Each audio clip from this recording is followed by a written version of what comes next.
Vacations to another country can be some of the best times of your life.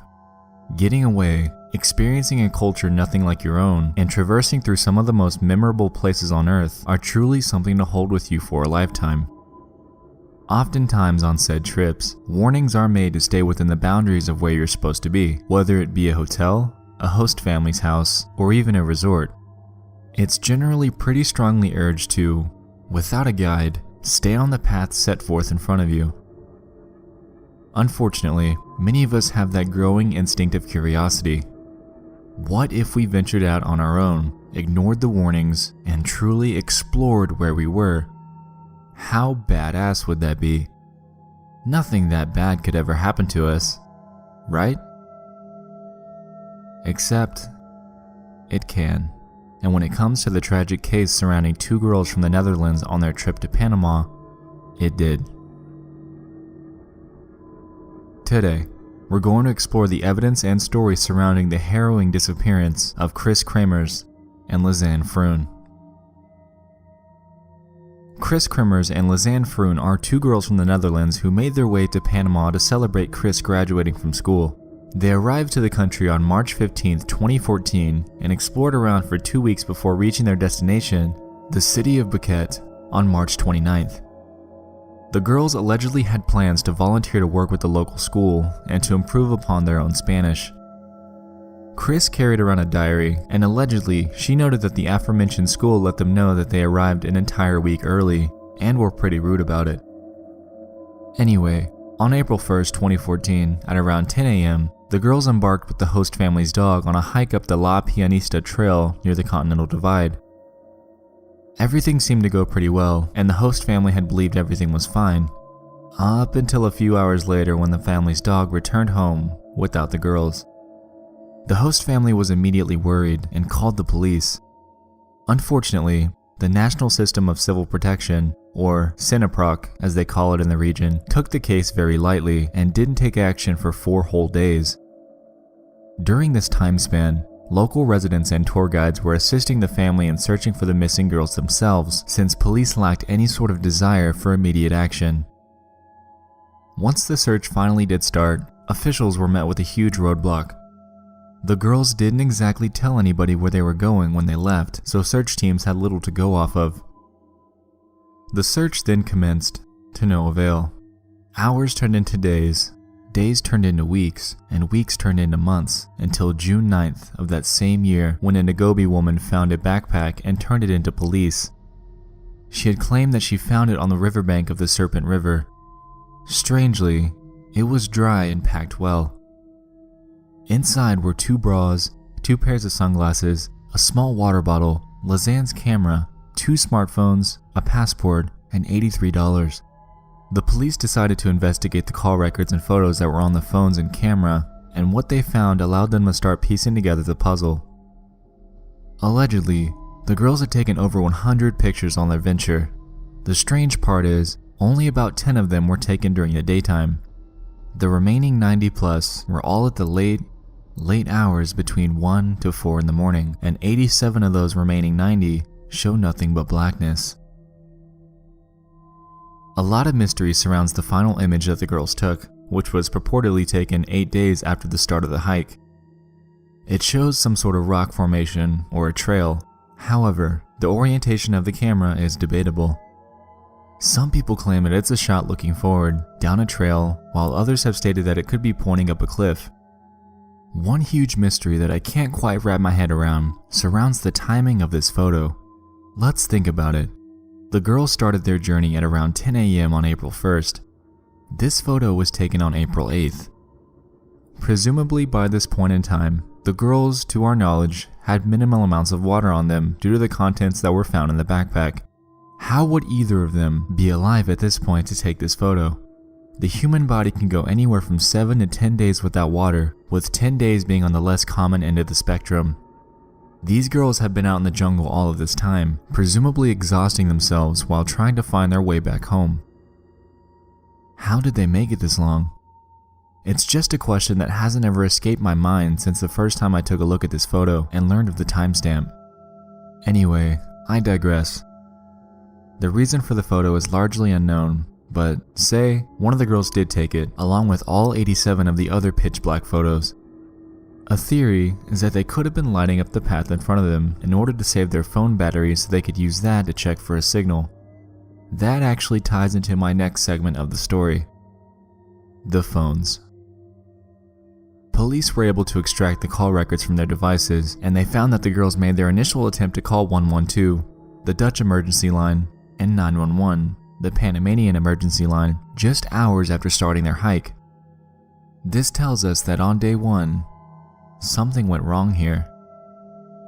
Throughout the course of time from April 1st through April 6th, the girls would make intermittent attempts at early morning or late night hours to power on their phones to check for a signal before powering them off again shortly after. One strange thing to note here is that after April 6th, multiple incorrect PIN attempts were entered into the iPhone, and police had determined that a successful PIN was never entered again from this point forward. That fact right there is strange to me, and I have two theories to discuss here. Backing up to the photos, I wanted to make one quick point.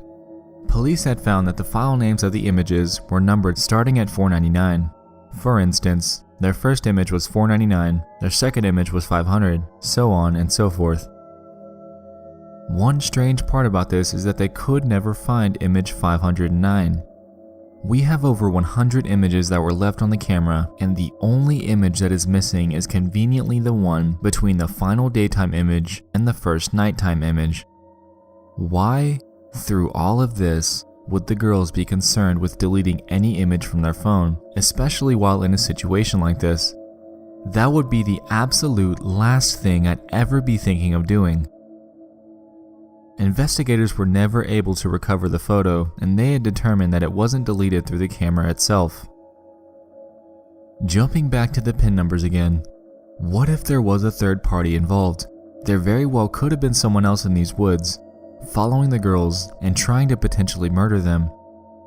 Say this third party was successful, they could be potentially trying to wipe information which, strangely, could be related to the missing photo 509.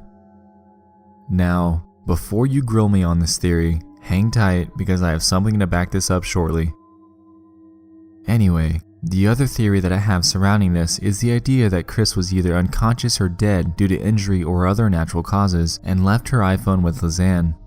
Lisanne likely didn't know the password to it and made multiple guess attempts at getting into it, potentially to try to make more phone calls or use the flashlight. Since she realized that it was hopeless, she powered it back off and never turned it on again. Back to the investigation. Locals had found Lisanne's shorts upstream from where the backpack was found, and this is where the inconsistencies and glaring holes of police mismanagement come into play. The official story is that the shorts were found neatly folded on a rock. However, according to the guide that found them, they were in an eddy on a river near a monkey bridge. Accompanying these shorts, the locals claimed that they found Kris's boot with her foot still in it and a fragment of Lisanne's pelvis, which appeared to be sun-bleached. They also found multiple bone fragments that belonged to the two girls. However, there were 3 fragments out of all of these that were undetermined. With the photos in hand, the shorts found, and the bones identified, the police had determined that Kris had fallen off a nearby monkey bridge and either went unconscious or dead, and Lisanne had left to go to find help. Since her backpack contained nothing of true use, she ditched it nearby, and with that, her shorts, since they could have been chafing her. On the way back, she used the camera to take photos of the blackness to light up the trail in front of her, and during that trek back, exhausted or injured herself and passed away. Solved, right? Well, this story is highly contested due to extreme police mismanagement. Allegedly, other fingerprints were found on the backpack, however the findings proved to be useless since they weren't tracking prints through the investigation. Also, as we said before, Cineproc took 4 entire days to begin the search mission, and as we know, the first 24 hours are the most vital part of any search and rescue. There's also one other thing. Remember that theory that I had earlier about a third party being involved? Let's gather our evidence that supports that really fast. First, we have a missing image 509, which conveniently bridges the gap between the last daytime and first nighttime image. We have a backpack that was found on a riverbank that was completely dry and well packed. We also have some bone fragments that are belonging to a third party. There are unidentified fingerprints on the backpack. And lastly, both bodies completely decomposed and were broken apart after just 9 weeks between April and June? Something seems strange here. I say this because just last year, a girl named Catherine Yohannet was visiting the same region of Panama and was brutally strangled to death by her own shirt while she was hiking in the region. To date, only one teen suspect has been identified in the case. What if this same person has something to do with the strange disappearances of Kris Lisanne? It really is strange to me, and something about this case, particularly with the final night image, doesn't add up to me. The tragic death of Kris Kremers and Lisanne Froon is truly a mystery, and I hope that someday some actual answers can be found with this case.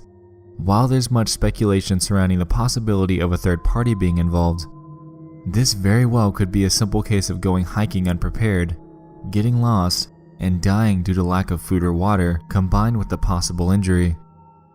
While we may never truly know where these girls went or what transpired on those presumably endless 10 days of agony, we can always speculate with the evidence that we do currently have.